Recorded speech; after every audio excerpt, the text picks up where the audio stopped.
नमस्कार साथियों, स्वागत आप सभी का आपके अपने YouTube चैनल पर। साथियों, आज हम चर्चा करेंगे। आज से मैंने लगभग 4 दिन पहले एक पोल अपने कम्युनिटी पोस्ट पर अपने चैनल पर डाला था। निस्संदेह आपने उसमें भाग लिया होगा और अपने अंक में बताने में आपने सत्यता रखी होगी। उस कम्युनिटी पोस्ट के आधार पर, अर्थात उस पोल के आधार पर आज अपन सबसे पहले चर्चा करेंगे कि क्या आपकी कट ऑफ रह सकती है कैटेगरीज वाइज। दूसरा, अगर आपने अभी तक पोल में भाग नहीं लिया है तो चैनल को सब्सक्राइब करके आप कम्युनिटी पोस्ट पर जाकर अपनी कैटेगरीज वाइज आप वोटिंग कीजिए। साथ में आपको इससे यह भी पता चलेगा कि आपकी कैटेगरी में कितने विद्यार्थियों को कितने अंक बन रहे हैं, तो ये काम आप ज़रूर कर लीजिएगा। साथ में हम चर्चा करेंगे कि कुछ जो 4-5 प्रश्न हैं जिस पर आप लोगों ने आपत्ति लगाई है, वो आपत्ति वाले प्रश्न कौन से हैं और उसका क्या जो है आंसर हो सकता है, उसके ऑथेंटिक प्रूफ हमें कहाँ से मिल सकते हैं, इसकी भी चर्चा अपन इसी सेशन में करने वाले हैं। जी हाँ दोस्तों, मैं पंकज शर्मा आप सभी का अपने चैनल पर स्वागत करता हूं। अगर आप चैनल पर पहली बार विजिट कर रहे हैं तो चैनल पर आप ज़रूर सारी अपडेट प्राप्त करने के लिए चैनल को सब्सक्राइब जरूर कीजिएगा।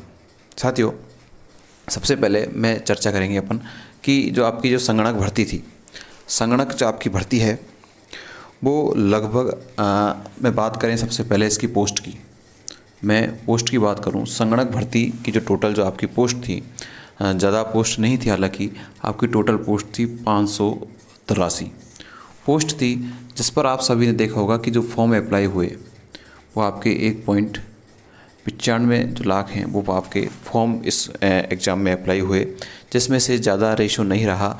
मात्र जो प्रेजेंट इसमें रही जो लगभग 90,000 के आसपास इसमें प्रेजेंट रही। ये तो एक छोटा सा आंकड़ा जिससे आपको अब कोई मतलब भी नहीं होगा, क्योंकि आपने एग्ज़ाम दे दी है और इसी के आधार पर आपका जो रिजल्ट है वो आपका बनने वाला है।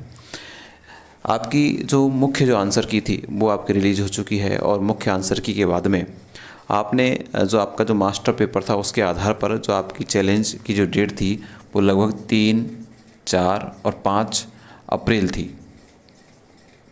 ये आपकी डेट थी जिस पर आपने चैलेंज किया होगा। आपके पास अभी का समय है तो आप अभी भी कर सकते हैं। अगर आपने नहीं किया तो कुछ क्वेश्चंस की अपन चर्चा करेंगे। इससे पहले मैं आपको कुछ और चीज़ें बता दूं कि ये जो वैकेंसी थी आपकी, इस वैकेंसी में जो पोल के आधार पर जो मैं आपको सबसे पहले कट ऑफ बता दूं, उसके बाद में जो प्रश्न है उसके बारे में अपन चर्चा करेंगे। तो सीधी सी बात है कि मैं चर्चा यहाँ पर करूँ आपसे, सबसे पहले जनरल की चर्चा करूँ मैं।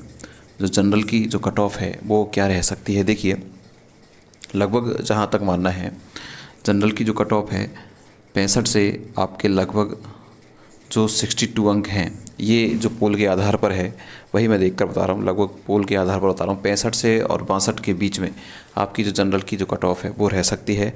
और यहीं आप इसके आसपास आप देख सकते हैं फीमेल की, ये मेल की है। अगर फीमेल की बात करें तो फीमेल की भी लगभग 64, 63 के आसपास यहाँ फीमेल की आप देखने को मिल सकती है जनरल कैटेगरी की। इसी के बीच में मैं चर्चा आपसे कर लूँ EWS की। EWS कैटेगरी है, EWS कैटेगरी भी लगभग इसी के आसपास 62 के आसपास, 62-63 के आसपास यहाँ आपको स्टैंड करती हुई देख सकती है। और इसी में अगर मैं बात करूँ कि जो आपकी फ़ीमेल की है वो लगभग 60 के आसपास आपको देखने को मिल सकती है। पोल में भाग नहीं लिया है तो पोल में ज़रूर भाग लीजिएगा, आप ज़रूर वोटिंग कीजिएगा अपनी कैटेगरी अनुसार। इसके बाद मैं बात करूँगा OBC की। OBC की जो कट ऑफ है वो साथियों रह सकती है आपकी 62 से और 65 के आसपास। आपकी जो OBC की जो विद्यार्थी हैं वो अपने आप को सेफ़ जोन में मान सकते हैं और लगभग इसके आसपास ही 61 के आसपास आपकी फ़ीमेल की जो कट ऑफ है वो आपको देखने को मिल सकती है। इसी के साथ साथ मैं आपसे चर्चा कर लूँ साथियों MBC, किसकी MBC लगभग इसी की पैरेलल यहाँ आप MBC के जो कट ऑफ है वो आप देख सकते हैं। इसके बाद कुछ कैटेगरीज आपकी और रही हैं जिसमें आप मैं सबसे पहले चर्चा कर लूँ आपकी SC की। जो SC के जो विद्यार्थी हैं, SC के जो विद्यार्थी हैं साथियों, उनकी लगभग 56 से 60 के बीच में, 56 से 60 के बीच में आप जो SC के विद्यार्थी हैं वो देख सकते हैं। और लगभग इसी के आसपास आप 54 तक जो है फीमेल का आप देख सकते हैं। और ST के जो विद्यार्थी जो अपने आप को सेफ़ जोन में मान सकते हैं वो लगभग 54 से 56 के आसपास अपने आप को सेफ़ मान सकते हैं। और लगभग 53 के आसपास जो महिलाएं हैं वो अपने आप को सेफ़ जोन में मान सकती हैं। ये तो आपका रहा एक डिवीज़न, एक डिवाइडेशन, एक छोटा सा अनुमान जो उस पोल के आधार पर मैंने आपको बताया पोल में भाग आपने लिया। कई विद्यार्थियों को कमेंट्स भी आए कि सर मेरे इतने इस कैटेगरी में, आपने भी नहीं किया तो कमेंट्स आप ज़रूर कीजिएगा। अब बात करें कि कुछ प्रश्न हैं, उन प्रश्नों पर भी अपन चर्चा कर लेते हैं कि वो प्रश्न कौन कौन से हैं जिस पर आपने आपत्ति लगाई है या अभी आप लगाने की सोच रहे हैं। तो एक तो आपका सबसे जो प्रश्न था आपका, एक तो आहड़ का प्राचीन नाम, आहड़ का प्राचीन नाम, आहड़ का प्राचीन नाम। जैसे जोड़ का जो आपने आंसर की है उसमें ताम्रवती था, लेकिन धूलकोट भी इसका नाम मिलता है, धूलकोट या आघाटपुर, धूलकोट या आघाटपुर भी इसका नाम मिलता है, जबकि वहाँ दूसरा आंसर माना गया। इसका जो मैं आपको बता दूं, एक एग्ज़ाम हुआ था 2007 में, 2007 में एक एग्ज़ाम हुआ था पीसी का। इस एग्ज़ाम में जो माना गया था वो क्या माना गया था, ताम्रवती ही माना गया था। तो उसके आधार पर ये यहाँ पर माना गया है, लेकिन आप यहाँ इस प्रश्न के आधार पर कई किताबों में, ऑथेंटिक बुक्स में धूलकोट और आघाटपुर दे रखा है, तो आपको आसानी से इसकी बुक नहीं मिलेगी तो आप टेलीग्राम ग्रुप ज्वाइन कीजिएगा। टेलीग्राम में मैं आपको बुक की कटिंग उपलब्ध करा दूँगा। एक जो प्रश्न था आपका साथियों, वो प्रश्न था आपका सूचकांक वाला, सूचकांक वाला भी एक आपका कोई प्रश्न था।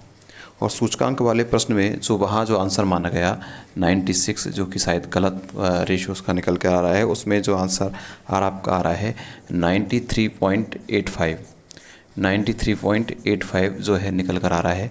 तो इस प्रश्न पर भी आप लगा सकते हैं। एक जो आपका प्रश्न है औद्योगिक जो प्रोत्साहन जो है उसका उद्देश्य, उससे संबंधित आपका कोई था, रिको वगैरह से संबंधित कोई क्वेश्चन था।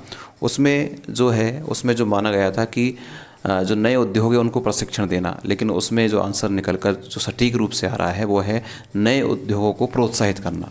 क्या दे रखा है उसमें, नए उद्योगों को प्रोत्साहित करना, नए उद्योगों को प्रोत्साहित करना। यह आंसर पर आप आपत्ति लगा सकते हैं, क्योंकि उसका मुख्य उद्देश्य तो नए उद्योग है उनको प्रोत्साहित करना है, उनको सहायता करना है, उनके लिए योगदान देना है, उनके लिए फंड उपलब्ध करवाना है, यही उसका मुख्य उद्देश्य होता है। और एक आपका प्रश्न जो MS पावर पॉइंट है उससे संबंधित आया था कि MS पावर पॉइंट में जो क्वेश्चन मार्क्स आता है वो किसको दर्शाता है। तो वो 2007 के आधार पर उन्होंने उसका जो आंसर है वो मान लिया, लेकिन यहाँ 2013 में वो टाइटल वार को दर्शाता है। जो क्वेश्चन मार्क है वो किसको दर्शाता है, 2013 में टाइटल वार को दर्शाता है। इसका प्रूफ तो आपको अपने कंप्यूटर लैपटॉप में आप खोल कर देख लीजिएगा, तो आपको वो टाइटल वार ही दिखेगा। तो वहाँ इसका स्क्रीनशॉट लेकर आप उसका प्रूफ अवेलेबल कर सकते हैं और उसको लगा सकते हैं। तो ये कुछ 4-5 प्रश्न थे जो आपके लिए परेशानी कर रहे थे, और इन सारे 4 प्रश्नों पर, 5 प्रश्नों पर आपका निश्चित रूप से जो आपत्ति है वो लगी हुई है। आपने नहीं लगाई तो लगा दीजिए, आपको ज़्यादा कुछ पे नहीं करना है। आपको पता है 100 रुपये का आपके पास शुल्क है, 100 रुपये पर क्वेश्चन कितना है, 100 रुपये है। तो ज़्यादा इसमें वो भी नहीं रखा गया है, तो आपने नहीं लगाया है तो ज़रूर लगाइएगा। साथ में आप टेलीग्राम ग्रुप आपने नहीं ज्वाइन किया है तो एक चैनल है PK एडवांस साइको, इससे आप जुड़िए। और यहाँ न केवल आपको सूचनाएं अपितु स्टडी मटेरियल भी आपको लगातार समय समय पर उपलब्ध होता रहता है। जानकारी कैसी लगी आप नीचे कमेंट बॉक्स में बताएंगे, साथ में अपने मित्रों को ये जानकारी साझा जरूर करेंगे। आप सभी के लिए बहुत बहुत शुभकामनाएं। Thank you.